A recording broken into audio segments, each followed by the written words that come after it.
اعوذ باللہ من الشیطان الرجیم، بسم اللہ الرحمن الرحیم۔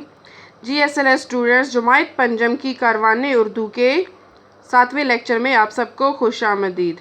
جی بچوں، تو سب سے پہلے اپنی کاروان اردو کی جو کتاب ہے اور ساتھ میں اپنی اردو الف کی جو کاپیاں ہیں وہ نکال لیں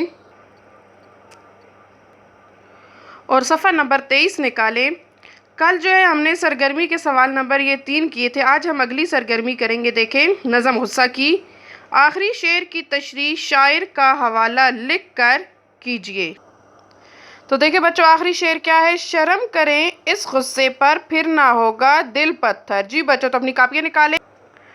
سب سے پہلے آج کی تاریخ لکھیں 9 جون 2020، جماعت کا کام، اور آج دن ہے منگل کا۔ ٹھیک ہے بچوں، نظم کا نام لکھیں غصہ اور پھر سوال لکھیں آخری شعر کی تشریح شاعر کا حوالہ لکھ کر کیجئے۔ جواب، سب سے پہلے شعر لکھیں اس انداز سے، شرم کریں اس غصے پر پھر نہ ہوگا دل پتھر۔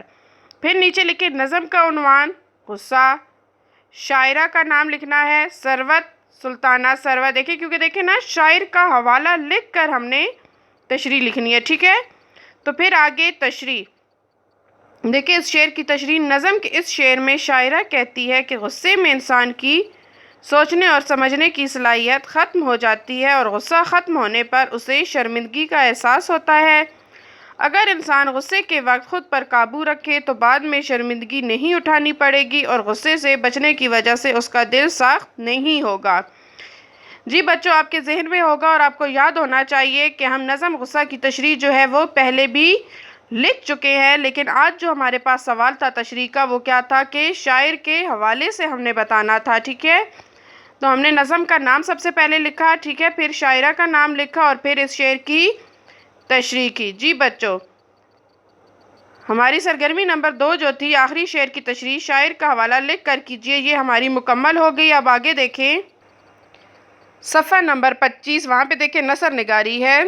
ٹھیک ہے، سرگرمی نمبر 7، خوب سوچ کر ایسا واقعہ دلچسپ انداز میں تحریر کریں جب آپ کو کسی بات پر بہت غصہ آیا ہو اور آپ نے غصے پر قابو پا لیا ہو، یا غصے کا خوب اظہار کیا ہو اور جب غصہ کم ہوا ہو تو افسوس اور شرمندگی ہوئی ہو۔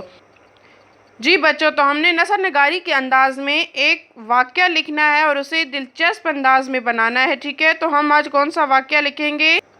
ہم لکھیں گے جب آپ کو کسی بات پر غصہ آیا ہو اور آپ نے غصے پر قابو پا لیا ہو۔ ہم یہ اس بارے میں کیوں لکھیں گے بچوں؟ کیونکہ ہمیں غصے پر قابو پانے کا حکم دیا گیا ہے۔ ٹھیک ہے، اسلام نے ہمیں غصے کو پی جانے کے بارے میں جو ہے وہ بتایا ہے، اور نظم میں بھی ہم نے پڑھا ہے غصے کے نقصان پڑھے ہیں، اور ٹھیک ہے، غصے پر قابو پانا چاہیے، اس لیے ہم اس پہلے والے کی نثر نگاری کریں گے۔ ٹھیک ہے بچوں، پھر سے کاپیاں نکالیں۔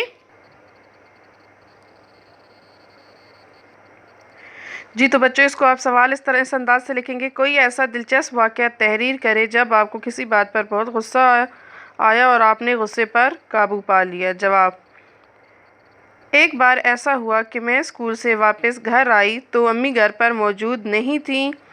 بھوک کے مارے میرا برا حال تھا۔ ڈونگے کا ڈھکن ہٹایا تو سالن میں کلیجی بھنی دیکھ کر میری بھوک مزید چمک اٹھی۔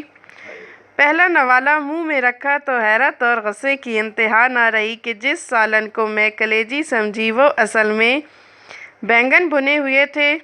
غصے میں مزید اضافہ ہوا کہ امی کو پتہ بھی ہے مجھے بینگن پسند نہیں، پھر بھی پکائے ہیں، لیکن جلد ہی میں نے اپنے غصے پر قابو پا لیا، کیونکہ اللہ تعالیٰ کی نعمت کو ٹکرانا اس کی ناشکری ہے۔ جی بچوں، واقعہ کون سا تھا کہ اسکول سے واپسی پر سالن میں جو تھا وہ کیا آپ کو پکا نظر آیا؟ آپ کو نظر آئے بینگن۔ ٹھیک ہے، تو آپ کو غصہ کس بات پر آیا؟ آپ کو غصہ اس بات پر آیا کہ آپ کو امی کو پتہ بھی ہے کہ بینگن آپ کو پسند نہیں ہے، پھر بھی انہوں نے بینگن پکا لیے، لیکن پھر کیا کہ جلد ہی آپ نے اپنے غصے پر قابو پا لیا، کیونکہ اللہ تعالیٰ کی نعمت کو ٹکرانا جو ہے وہ ناشکری ہے۔ بے شک اللہ تعالیٰ غصہ پی جانے والوں کو پسند کرتا ہے۔ جی بچوں، ہمارا آج کا جو لیکچر تھا وہ یہیں پر تھا، امید کرتی ہوں آپ کو سمجھ میں آیا ہوگا۔